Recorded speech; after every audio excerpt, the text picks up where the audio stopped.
Welcome to the Veterinary Project podcast, episode 017.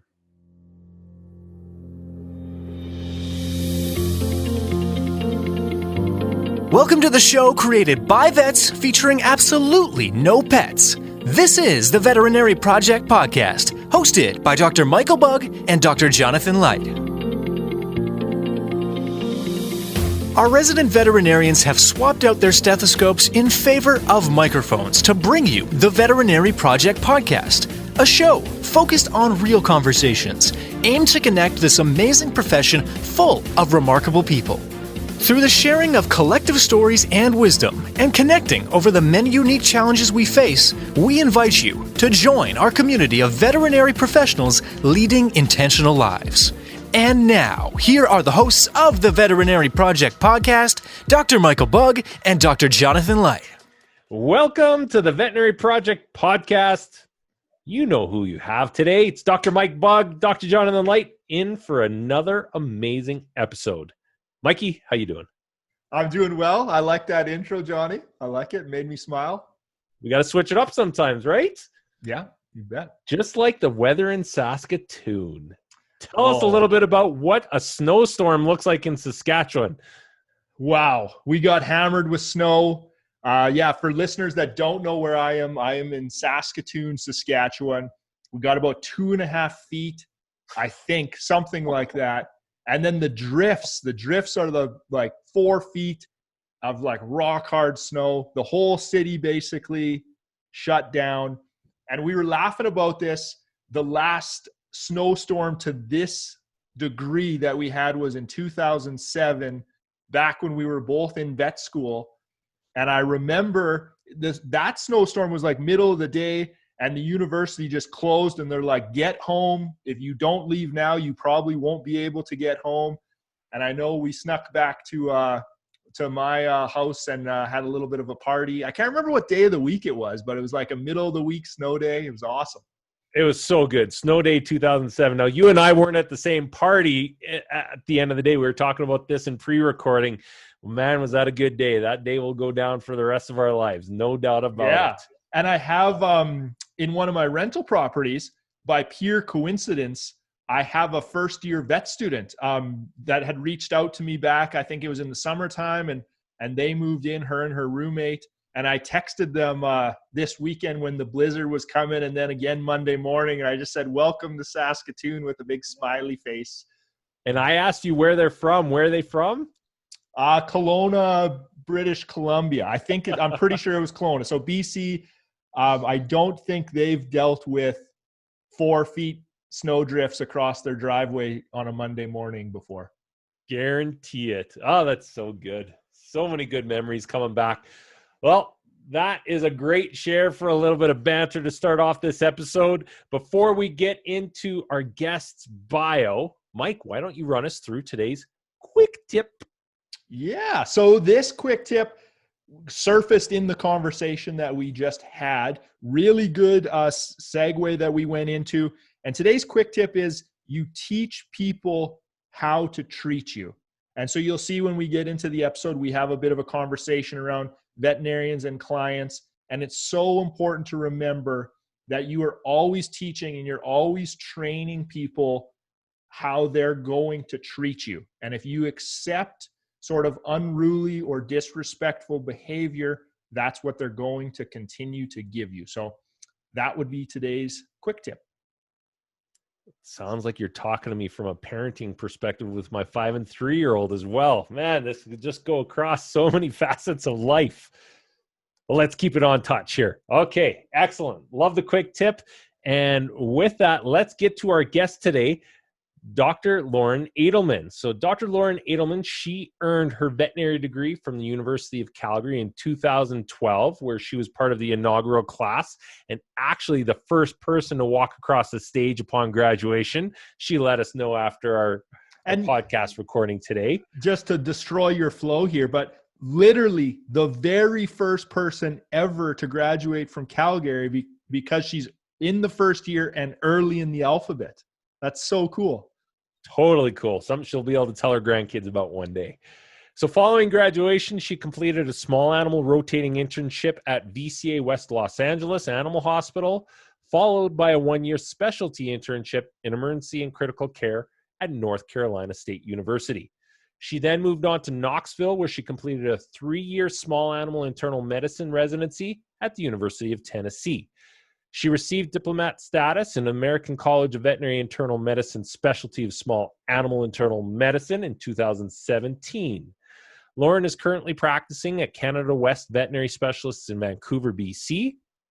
Her particular areas of interest include gastroenterology, nephrology, and urology with infectious disease. She's trained to perform a variety of state-of-the-art, minimally invasive procedures. We had a fantastic conversation learning all about what it means to be an internal med specialist, the amount of effort, time it took for her to get through both 2 internships and then into her residency, and really giving up 12 years of her life from a social perspective and all of the other undertakings, and her want and desire to finish that.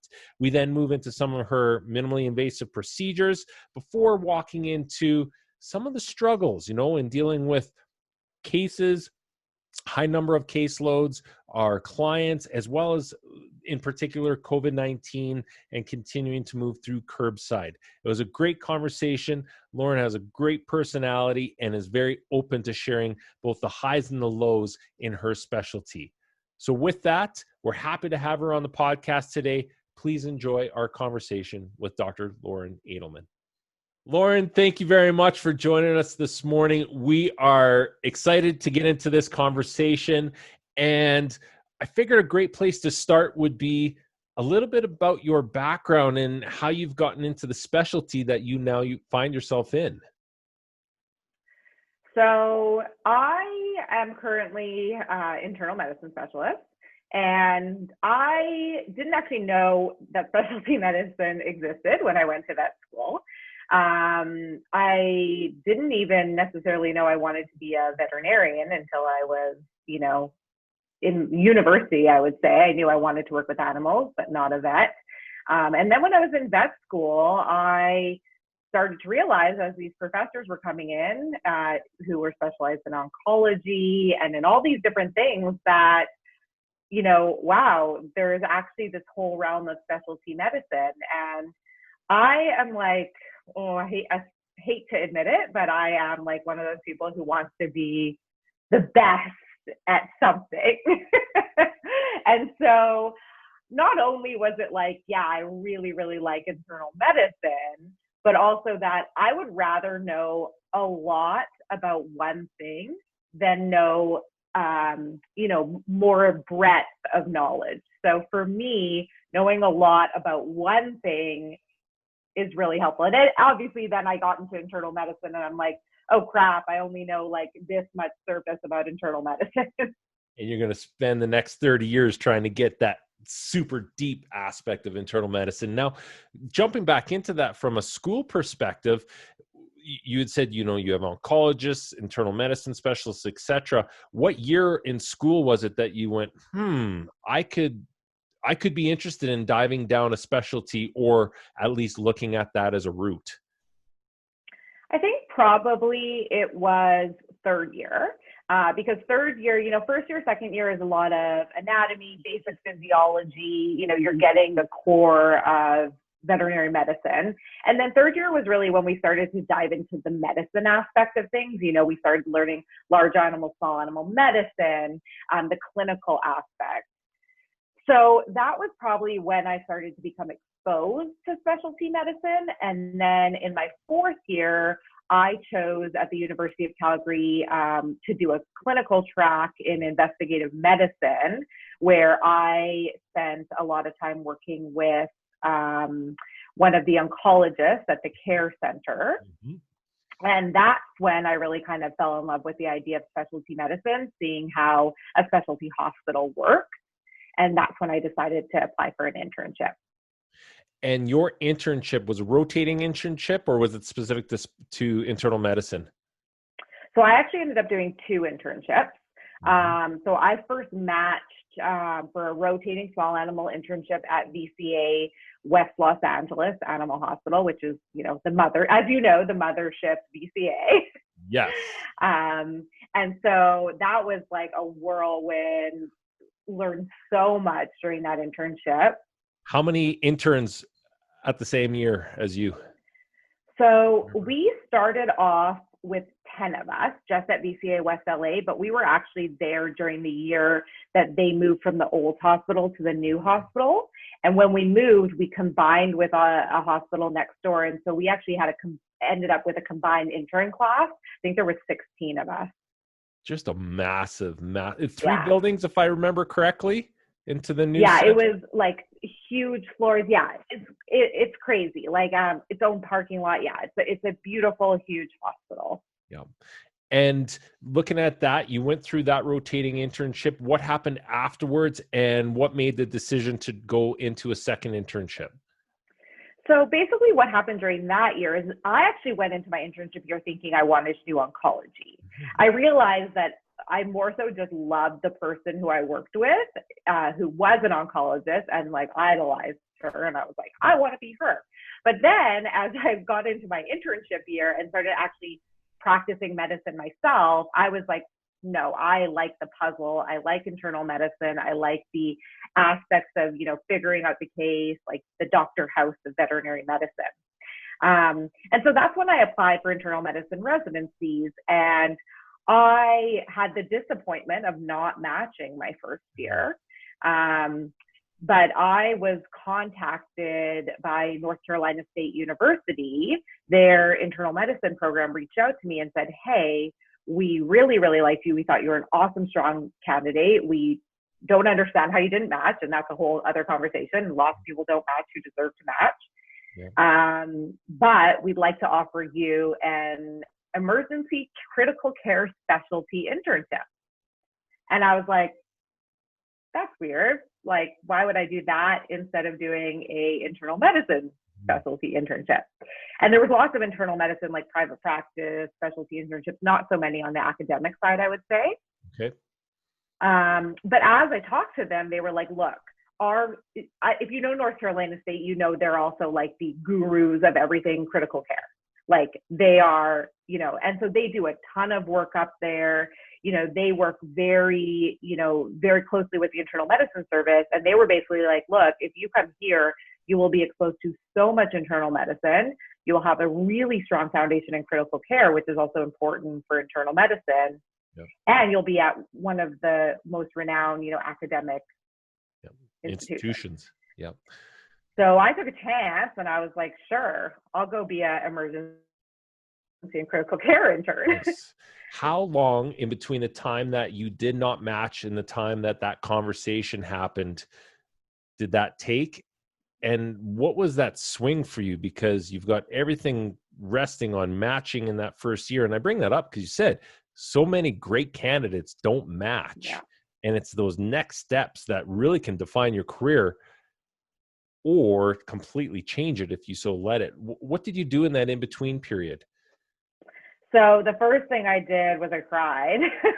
It was the first time in my life I had faced like a rejection, truly. Like I had always been this high achiever, like top of the class, and it was the first time in my life that I was being told no. So that was like a big, honestly, something I'm really happy I faced because it was a huge hit to the ego, which I think really, really motivated me moving forward.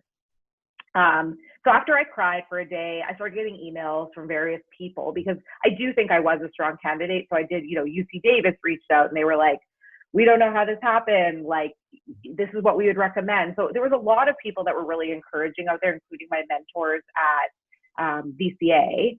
And I spoke to, it was very quick. During the few days that followed the lack of match, I spoke to various people in private practice. University of Guelph was trying to arrange for maybe a second resident position. There was like all these puzzle pieces moving. And at the end of the day, I just kind of realized that I think that I wanted to put myself in a position where I felt the following year would make me the best candidate for a residency. And I just felt that North Carolina State position was going to put me at the top of the pile. Excellent. And Lauren, Before we go, sorry, can I jump in? Was sure, was the emergency and critical care on your radar at all? Or were you like, No. yeah, Absolutely not. I guess they have a kind of a little history at North Carolina where if there are really good candidates that don't match and, and the emergency critical care team doesn't necessarily have super high top picks for their critical care, they work with, internal medicine. So internal medicine basically said, look, we have this candidate that we ranked super high. She ended up not matching. Like, you should consider her on that side. And so they contacted me, which I think actually looking back is like insane and great.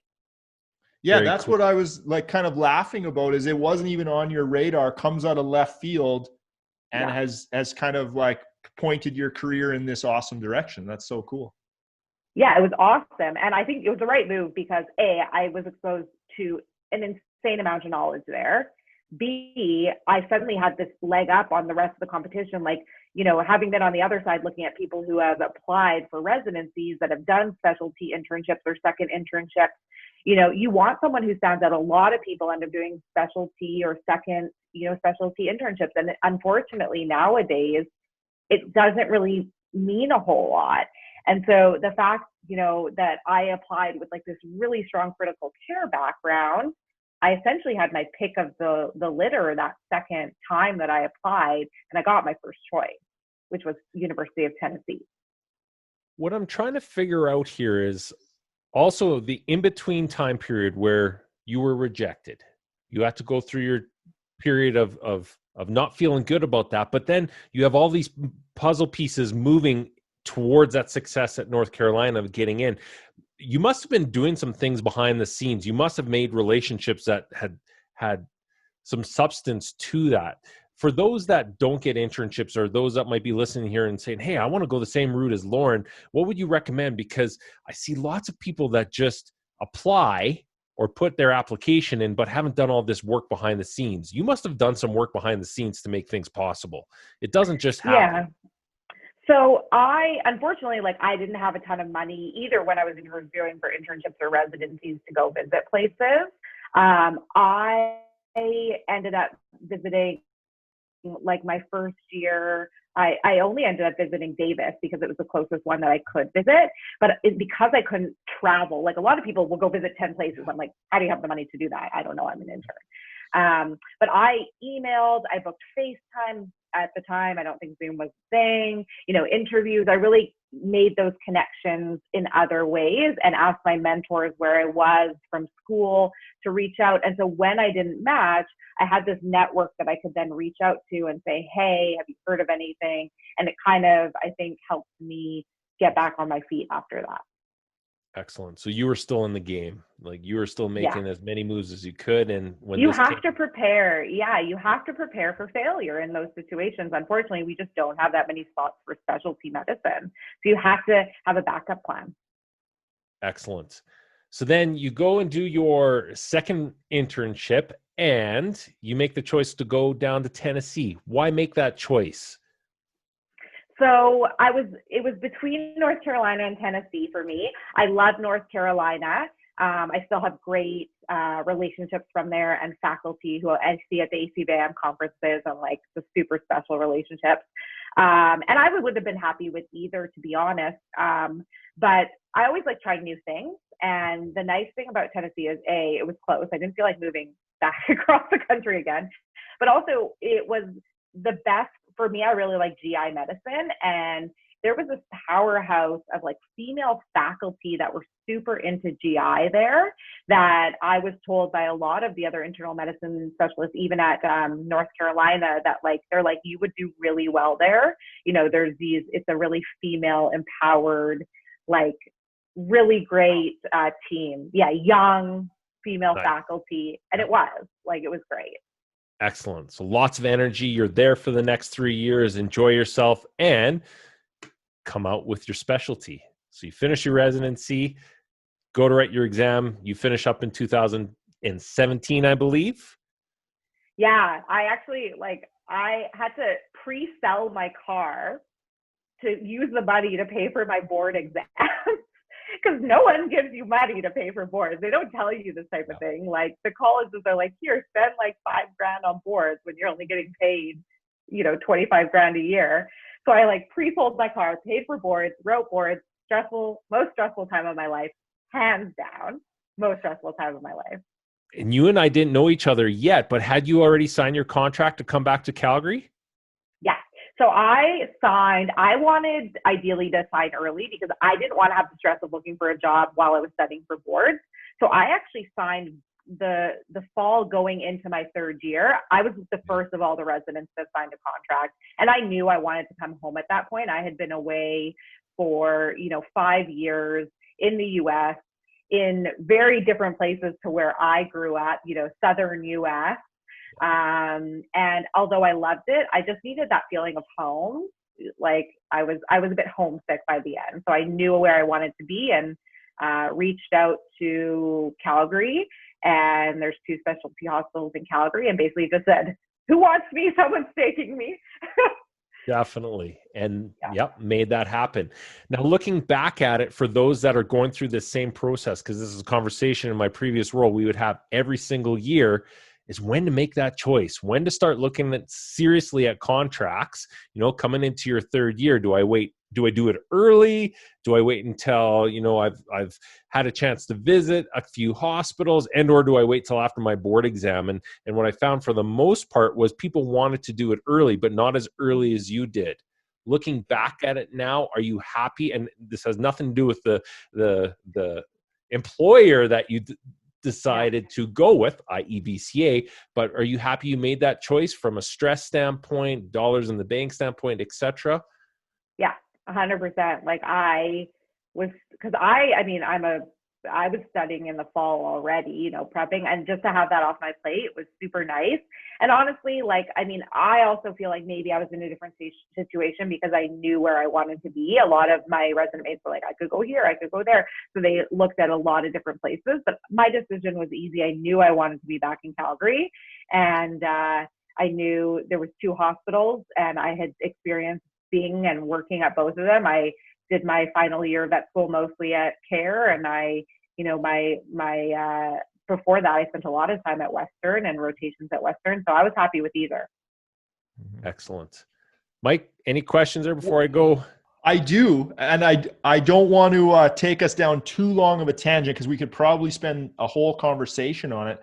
Can you touch on like the whole internship and residency? That's 5 years of your life, and especially coming up to boards, you had said that was the most stressful time of my life. So I personally, I haven't done internships and residencies. For listeners that might be students currently thinking about pursuing that path, can you just touch on that? Like that most stressful, like what does that mean? What are you going through? What does your life look like as a resident making $25,000 a year or whatever it is? Yeah.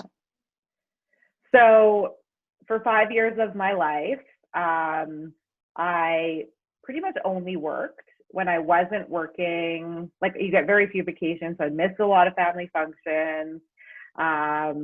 I barely had weekends off. You're up all hours of the night as a resident taking call. You're also learning like an insane amount. Like the amount I probably learned in that 5 years would be probably the equivalent of like 20 years in general practice or something, just because you're like literally eating, breathing, living veterinary medicine. My resident mates were my family, which is one of the best parts about it. Like we literally, like your family, that is that's who you live with. That's who you love each other. And the most stressful time was studying for boards for sure. I had like stress colitis every day. Like it was terrible. In general, it was stressful, but at the same time, like I know I make it sound like it's like this horrible experience, but like looking back on it now, I'm like, I am so happy I did that. First of all, like it was a sacrifice. It was like looking at my friends, looking at people who didn't pursue that. They go right in, they're making good money, they're paying off their debt. Like I was accumulating debt. I wasn't paying off debt. And I was early. I finished residency at 29. I turned 30 the day I found out about boards. And so, I was a young one in terms of residency, but still, I didn't feel like my other life really started until I was done. Mm-hmm. Yep. Great So answer. sacrifice, yeah. Yep. Sacrifice, but like in the end, super happy I did it. It did delay my life by like 5 years though. Yeah, no, and that's great. I think it's important that people have the awareness, know what they're getting into, and then they can make their own decision. And you have to want it. Because I saw a lot of people either fall out of internship or after internship decide not to do residency. You have to want to be a specialist. You have to love your specialty to survive, because it's way too much work to not have that motivation. So the only thing motivating me at the end was knowing that I was going to be a diplomat. Nice. So now moving into 2020, Lauren, you're at the top of your game. You're working at CanWest in Vancouver, and something that I thought really stood out in our pre-call was talking about minimally invasive procedures and what you get to now do as an internal medicine specialist. Share with our listeners, for all those that aren't watching, she just got a big smile on her face. You can tell she loves doing what she's doing. What does that look like in the day-to-day life now for Lauren? Yeah, so I'm super grateful. I mean, my training, internal medicine is so different depending where you train. It can be more the traditional, just, medical side of things. You could delve into the minimally invasive side. There are some internists like at AMC who mostly do minimally invasive. So I'm kind of like somewhere in the middle.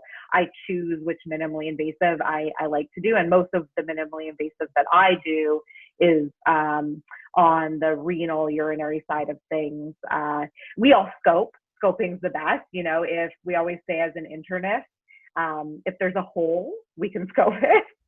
If there's a hole, I can put my scope in. So that's great. My day is a mixture of seeing consults, doing the medical side of things, doing the workups, and then doing these procedures, including these minimally invasive procedures.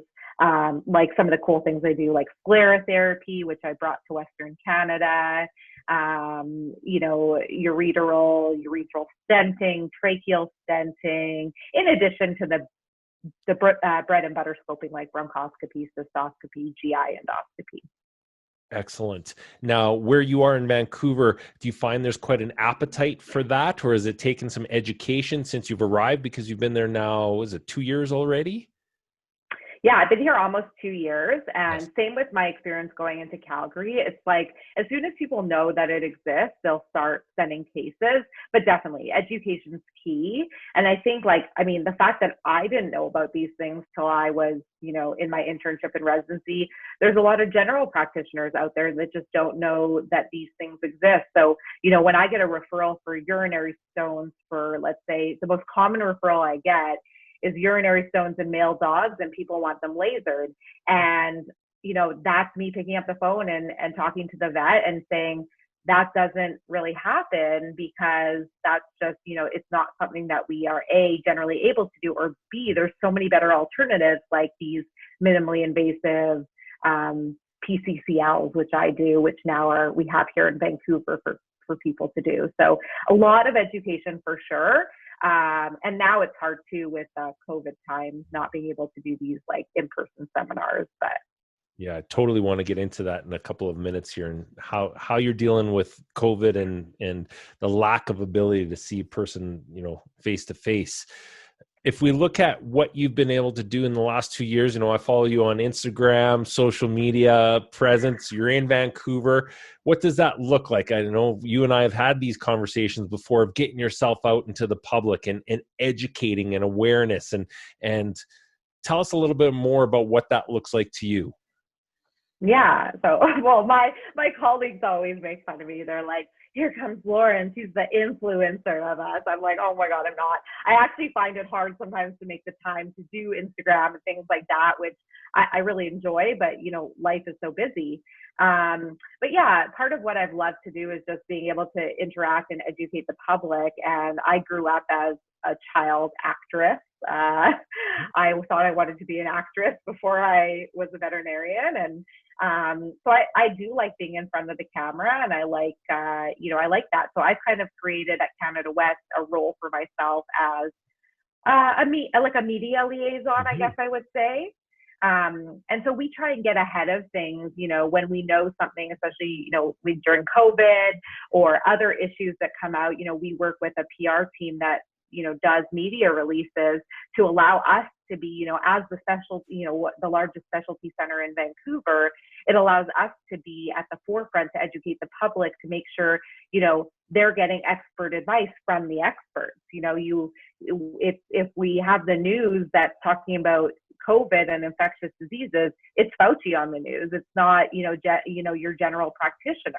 And so I think that it's really important that also the public is aware specialty medicine exists, like we exist. And I think that's a huge curve that's happened in the last 5-10 years, is owners asking for referral, owners asking for these minimally invasive procedures that they've read about, like PCCLs. Like, it's crazy how much owners are educating themselves now. Excellent. When you went into Vancouver, was that a role that existed? Was there a different doctor doing it, or was this starting from scratch? So CanWest has always had like some role in the media, and they have always had a PR team. They do media training for their doctors. So I was a part of a group of like 4 doctors this year that media trained with, his name's Alan Edwards. He's an old, retired, not old, he's a retired news anchor that now owns a PR company, and he's awesome. So he trains us. He like puts us in front of the camera, grills us, and it is cool. But I had definitely created a more of a centralized role for like the common topics. When we have cool cases, the doctor in charge of the case is going to be the one talking to the media. But for like the general topics, I'm your girl right now. So you're the girl. Okay. So we're reaching out. I bring that up and I figured that was going to be your answer, but I wanted to ask, because even leaving Calgary, moving to Vancouver, what that looked like, that was already on your horizon for potentials. Even before you had moved, that was a discussion we have, which I thought was great as I've watched you progress now the last 2 years, seen you on the news, etc. It's happened. So I give kudos to you, because you actioned that forward and you made it happen, as far as I can see right now. And you never know where that goes from there.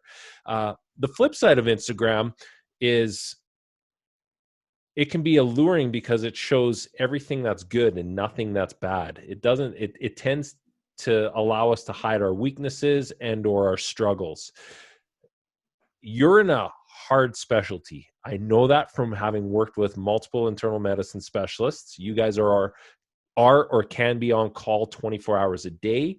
There is a large amount of communication needed between the patient, the client, and the specialist. And sometimes you're getting third and fourth case in where, we might be at the end of the ropes and the owner still wants to do more. And it can be hard because there's often no answers to what they're looking for.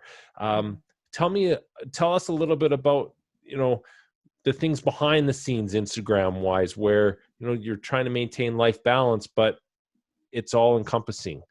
How do you deal with that? Yeah, it's hard. It's a hard profession. And I think the specialty I chose is hard. And I try and be somewhat apparent on my Instagram. Like, I don't hide anything. I'm definitely not doing these like photo shoots where I'm, all happy. I posted a real thing a few days ago being like, I'm sleeping exhausted. I almost said it. As you were allowed. But no, it's hard. I work, people are like, oh, you only work 4 days a week? That's great. I'm like, yeah, I work 4 days a week, but like 12 or 13-hour days. Like, I have no pre or post work time. I come home, I'm exhausted. Luckily, I have a boyfriend who makes dinner, and I'm a kept woman from that standpoint. But no, it's hard. And yeah, you're right. Like my job specifically, I very rarely get to be the hero.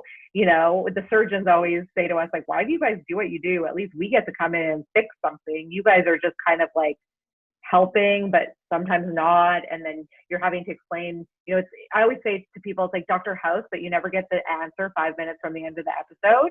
It's just like, well, it is. It's like, oh, I'll try this. I'll try that. Maybe it'll help. And I do cherish the fact that we give these animals, quality of life. In some cases we don't, and we have to make that hard decision. But yeah, it's emotionally taxing. And, especially with us, like you, the big thing you highlighted is that our communication, I spend hours every day on the phone with owners.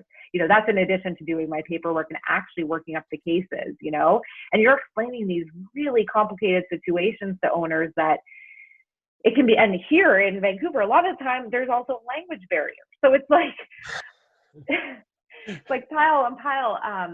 But yeah, it's hard. Like I would say, like I have experienced emotional burnout and compassion, not necessarily compassion fatigue, but emotional burnout several times in my career.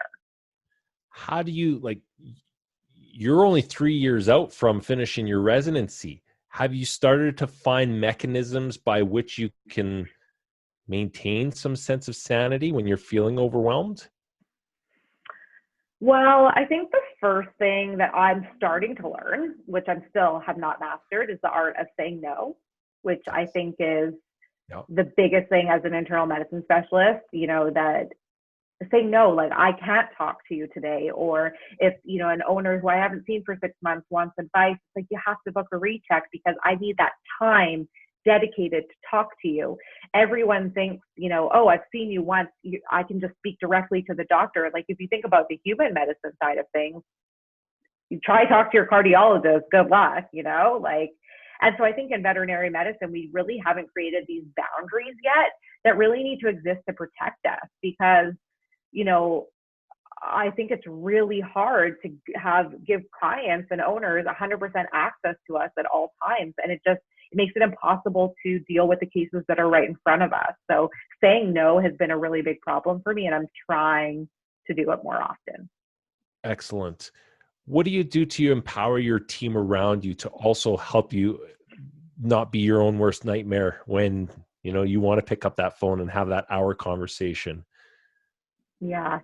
So I'm very lucky. I work with a great team. I mean, each doctor basically has an assistant and a technician assigned to them, but we work as a general team with the 3 internal medicine specialists at CanWest.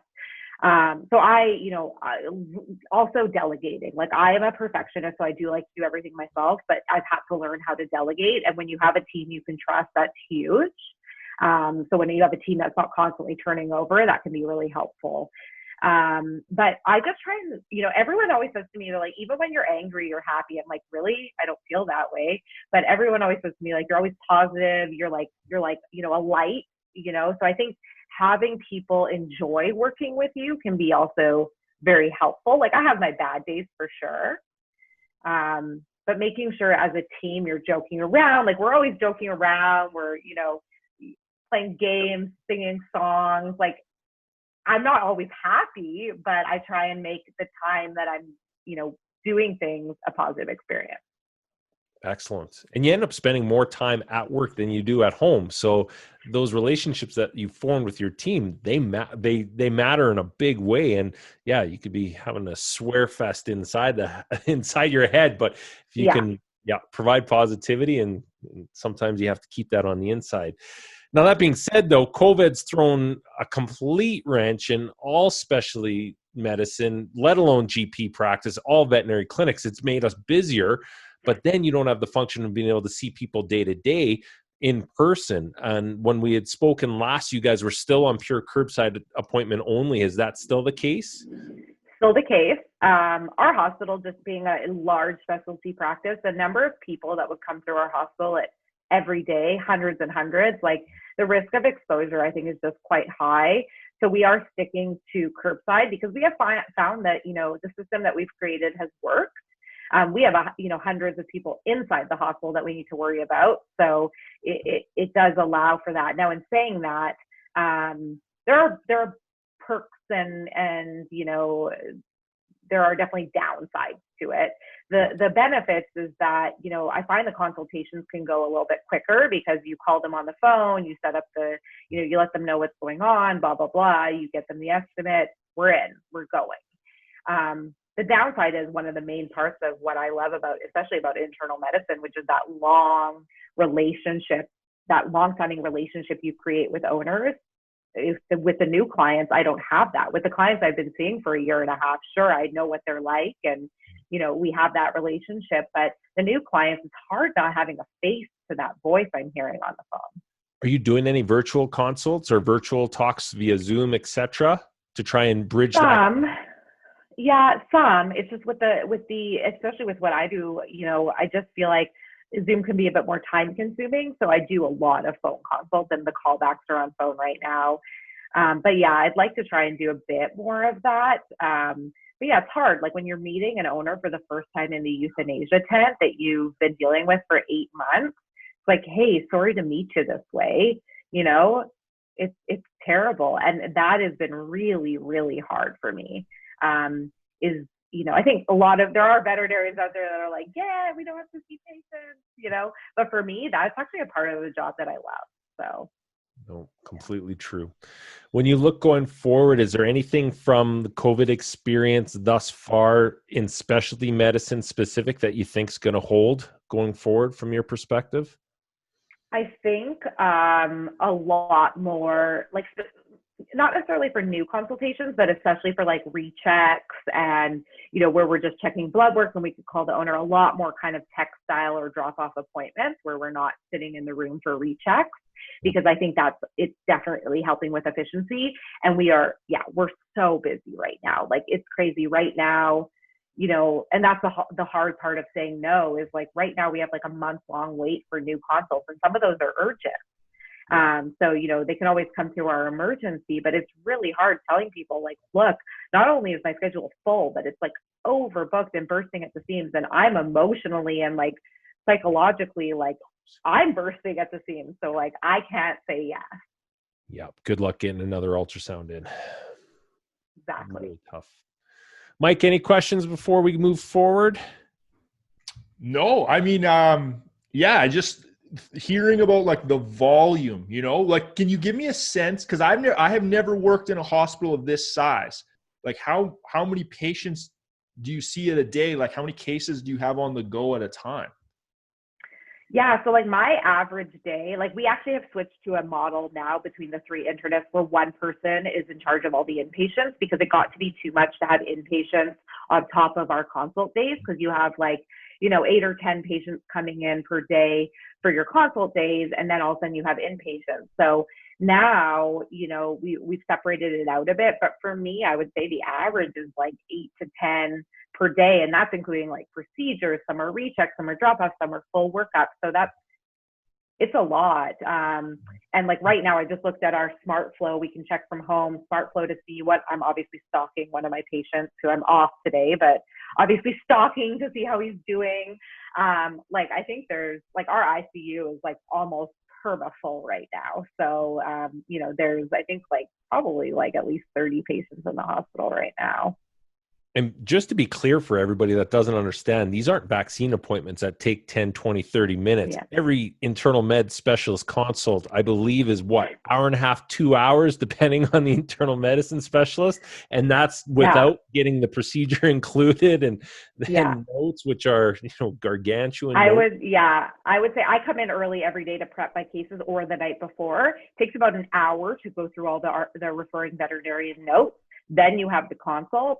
Then you have figuring out it's like each case probably is easily 3 to 4 hours all in all. So like you don't have 40 hours in a day, for 10 cases that gets spread to my days off or at night or it's a lot. And sorry, I guess I do have another follow-up on that. What are you seeing from the clients, because they will not understand this, right? When they show up with their one pet, this is the only pet that matters in this moment to them. They don't understand that you have 40 hours of your day already booked and this is another add-on. So how do you communicate that to them? So generally, I try and let people know when I'm squeezing them in now. I'm like, hey, like I am fully booked, but I'll squeeze you in. Just understand it's a drop off. I probably won't be able to call you until tomorrow. Setting up expectations, I think, is huge.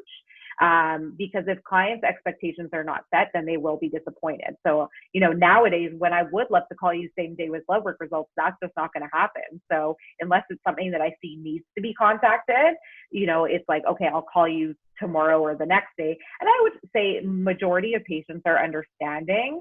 But right now, for sure, the COVID climate has led people to be quite emotional. I have more times in my life in the last like 6 months had to tell people I'm not going to continue this conversation unless you change your tone or you calm down than I have before. So people are highly emotionally charged, and they don't realize how hard we're working and how hard we're trying to do what we're doing to help their animals. And I think, the more we can get that education out there too, which I try and do, like let people know your vets are busting their asses right now, like try and be patient with them. But yeah, people are emotionally on fire right now. Yeah. You hear that across the board, and I can only imagine that in your guys' situation. And it's even, from my time especially, it's ramped up because people are paying thousands of dollars. These cases aren't inexpensive. They've already been triaged through, sometimes 2 or 3 GPs before they get to you. They're already they're already upped.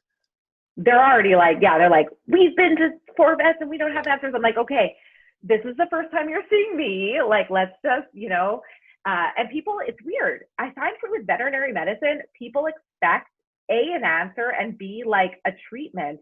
And it's like, I think there's like that disconnect between human medicine and veterinary medicine where it's like, you realize medicine sometimes doesn't have that picture perfect, present box bow wrapped on top. And, I think it's a learning curve. But for people, I've also been saying no a lot more in my life to the abuse that we take as veterinarians than ever before. I think as veterinarians, we don't draw that line that they do in human medicine where it's like, hey, if you're going to be a dick, sorry. We don't. We accept that because we're like, you're paying us money. But I think the one thing I really appreciate about my hospital right now is that we don't put up with a lot of that. Like if you're going to be emotionally abusive to our staff or to our doctors, you either have to change your attitude or, go somewhere get else. out. And yeah, so the amount of, middle-aged men I've been telling that they can't speak to me that way. That's probably the first time anyone's ever said that to them in their life, but it's a problem in our industry. Yep. I agree with you. I think also COVID has brought that to light in a more transparent manner that I'm hearing your conversation spread by many veterinarians right now, GP or specialists, and I love it because enough's enough. It's time that we represent ourselves and we don't take that just because we're veterinarians. We're all caring. We're humans the same as anybody else. Yep. Yeah. Too busy. Well, on that note, we could continue on this conversation. I think this is going to be such an informative podcast episode for all those that are thinking about going down the specialty route, don't have a clue what an internal specialist does, and learns a little bit more about yourself, Lauren. I think this is fantastic. Great opportunity. But before we come to a close today, we have something called the Impact Round, which is a series of questions which are directed to you. They can be short or as long as you'd like them. And our first question is, are you a cat or a dog person? Dog, but I really like working on cats. We'll let that get by. What do you think, Mike? Yeah, it can slide. True or false? Both. I have both. True or false? I knew I wanted to be a veterinarian since I was a kid. False. I didn't. I loved animals since I was a kid. I was obsessed with my dog, but I thought I wanted to be a marine biologist. And then, like I told you guys, it wasn't until university that I realized that I wanted to be a veterinarian. Very cool. How would your friends describe what you do for a living? Hard. My friends see what I look like when I'm coming to a dinner party in my scrubs late at 8 p.m. My friends have the most respect for me out of anyone. I would say my friends and my family, because they see the hard side.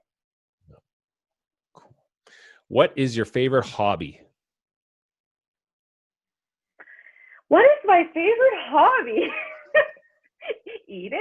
Does that count? It totally can. Like going to restaurants and trying new food. I've started running recently, which has been an exciting thing for me. But yeah, I would say like eating, socializing. I like puzzles too. But. Cool. What in this world are you most grateful for? I am most grateful for my friends and family, for sure. 100%. Yeah. Without them, nothing else really matters. Yeah. No, that's fantastic. Lauren, this has been a pleasure. It's taken us a couple of months to make this happen, which I'm really excited about. COVID, busy schedules. Really appreciate you joining us on this podcast. I think a lot of people are going to learn and found this very entertaining. No doubt about it. Yep. Good. Glad to be here. Yeah. It's a reflection of my busy schedule, how long this took to get done. That's all right. When we first put the podcast together, just as an aside, I told Mike, it is not easy to get specialists on, and they are never consistent in terms of schedules because of the world the life you guys live. And that's totally consistent and it's understandable. And yeah, appreciate you taking the hour out here. If people want to get a hold of you, of which I think they're going to after this episode, where should they reach out to speak with Lauren Adelman? Probably the best place would be my Instagram, which is _tinyvet.